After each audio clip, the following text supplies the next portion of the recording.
aprirà per cortesia la serata con due brani dall'ordinario della messa antica di Bonnano.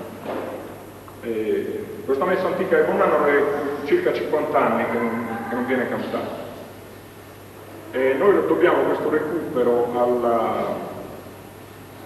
alla cortesia e al grande sacrificio che ha voluto fare Dio Salvatore Polinas per riportarcelo alla memoria.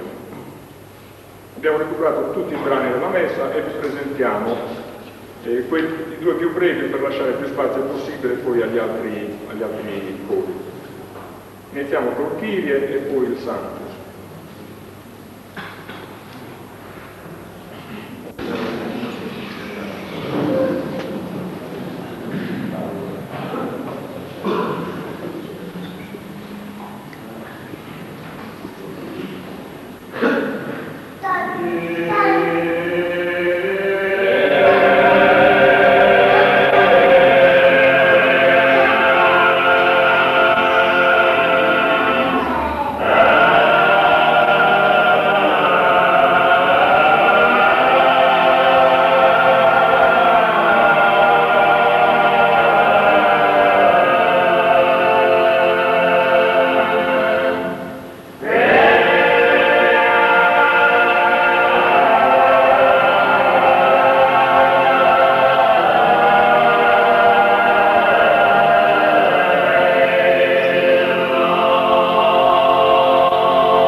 Ah